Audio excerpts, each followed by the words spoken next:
அஸ்ஸலாமு அலைக்கும் வரஹ்மத்துல்லாஹி வபரகாத்துஹு. கண்ணியத்துக்குரிய எல்லாம் வல்ல அல்லாஹ்வின் நல்லடியார்களே,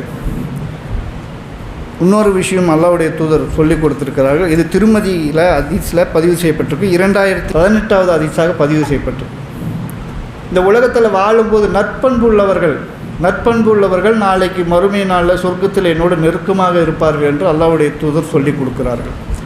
அப்போ நற்பண்பு என்பது ஒரு மிகப்பெரிய ஒரு அருட்கொடை என்பதை நம்ம விளங்கி கொள்ள வேண்டும். அது எல்லாத்துக்குமே கிடைக்கிறது, அல்லாஹ் நாடியவருக்கு தான் கிடைக்கும். அந்த பண்பை நாம் ஏற்படுத்தி கொள்ள வேண்டும். அந்த பண்பு நம்ம எப்போ வளரும் என்று சொன்னால், நம்ம இந்த திருமறை குர்ஆனோடும் ஹதீஸ் நபிகள் நாயகம் சொல் செயல் அங்கீகாரத்தோடு நம்ம தொடர்பு வைத்து கொண்டாலே அந்த பண்புக்கு நாம் ஆளாகி விடுவோம். அந்த பண்பை வளர்த்து கொள்ள வேண்டும். ஆரம்ப காலகட்டத்தில் இந்த இஸ்லாத்தை தழுவும் போது பல நபித்தோழர்கள் எப்படி இருந்தார்கள் என்று சொன்னால், காட்டு மிராண்டித்தனமாக இருந்தார்கள். அவர்களுடைய வாழ்க்கை ஒரு மனித வாழ்க்கையாகவே இல்லை. அதுக்கு முன்னாடி உள்ள வாழ்க்கை, இந்த இஸ்லாத்துக்கு வர்றதுக்கு முன்னாடி உள்ள வாழ்க்கை என்பது மிக ஒரு கடினமான வாழ்க்கை அவர் வாழ்ந்து கொண்டிருந்தார்கள்.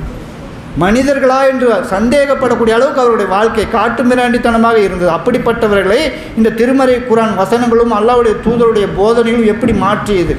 அப்போ அப்படிப்பட்ட உள்ளங்களையே அல்லாஹ்வும் அல்லாஹ்வுடைய தூதரும் மாற்றியிருக்கிறார் என்று சொன்னால், நம்மளுடைய உள்ளத்தை அல்லாஹ் மாற்றக்கூடியவனாக இருக்கிறான், உள்ளங்களை புரட்டக்கூடியவன் அல்லாவாக இருக்கிறான். அப்போ அப்படிப்பட்ட உள்ளத்தை தாடா அல்லான்னு சொல்லி அல்லாஹ்விடத்தில் நம்ம பிரார்த்திக்கக்கூடியவளாக இருக்கணும். எந்த ஒரு விஷயமாக இருந்தாலும் அல்லாஹ்விடத்தில் நம்ம முறையாக கேட்கக்கூடிய பழக்கத்தை ஏற்படுத்திக் கொள்ள வேண்டும். இது முடியாது, நம்மளுக்கு ஆகாது, நம்ம சின்ன வயசுக்கு இப்படி தான் இருக்கிறோம், நம்மளால் மாற்றிக்கொள்ள முடியாது என்ற ஒரு எண்ணம் ஒவ்வொரு முஸ்லிமான ஆணுக்கும் பெண்ணுக்கும் வந்துவிடக்கூடாது. எதுவாக இருக்கணும் அல்லாஹ்விடத்தில் அல்லாஹ்வை சார்ந்தவளாக இருக்கணும். நமக்கு ஏதாவது துன்பங்கள் வரும்போது அல்லாஹ்வை சார்ந்து இருக்க வேண்டும். அந்த பழக்கத்தை ஏற்படுத்தி கொள்ள வேண்டும். அப்போ அல்லாஹ்வை சார்ந்து இருந்தோம் என்று சொன்னாலே நம்முடைய பண்புகளை அல்லாஹ் நமக்கு சீர்படுத்துவான். அது எவ்வளோ நஷ்டம் வந்தாலும் சரி, துன்பம் வந்தாலும் சரி, துயரம் வந்தாலும் சரி, எந்த ஒரு காரியம் நடந்தாலுமே நாம் முழுமையாக அல்லாஹ்வை சார்ந்தவளாக இருந்தோம் என்று சொன்னால் எந்த நிலையிலுமே ஒரு முஸ்லீம் கரெக்டாக சீராக இருப்பான், உறுதியாக இருப்பான், நிலை தடுமாற மாட்டான்.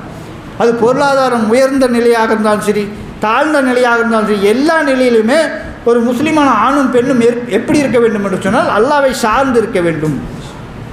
நமக்கு துன்பங்கள் ஏற்படும் போது ஹஸ்புன் அல்லாஹ் நீமல் வக்கீல் என்று அல்லாஹ்வை சார்ந்து இருக்க வேண்டும். அல்லாஹ்வே எனக்கு போதுமானவன் என்று உறுதியாக இருக்க வேண்டும். வேறு யாரும் எனக்கு தேவை, அல்லாஹ் எனக்கு போதுமானவன் என்று உறுதியாக இருக்க வேண்டும். இந்த உலகமே எதிர்த்தாலும் என்ன எப்படி இருக்கணும், ஒரு மூமினோட பண்பு எனக்கு ஹஸ்புன் அல்லாஹ் நீமல் வக்கீல் என்று உறுதியாக இருக்க வேண்டும். அப்படிப்பட்ட பண்பை வளர்த்து கொள்ள வேண்டும். நம்ம குழந்தைகளுக்கும் அந்த பண்பை சொல்லிக் கொடுத்து ஆரம்ப காலகட்டத்திலே அந்த குழந்தைகளை அப்படி வார்த்து எடுக்க வேண்டும். அந்த இறையச்சத்தோடு வளர்க்க வேண்டும். நாளை மறுமையில் நபியோடு நாம் இருக்க வேண்டும். அதுக்கு என்ன செய்ய வேண்டும் என்று சொல்லி வளர்க்க வேண்டும் நம்ம குழந்தைகளை. அப்போ அப்படிப்பட்ட வாய்ப்பு அல்லாஹ் ரப்பல் ஆலமீன் உங்களுக்கும் எனக்கு ஏற்படுத்துவான் என்று பிரார்த்தித்தவனாக எனது இந்த உரையை முடித்துக் கொள்கிறேன். அஸ்ஸலாமு அலைக்கும் வரஹ்மத்துல்லாஹி வபரகாத்துஹு.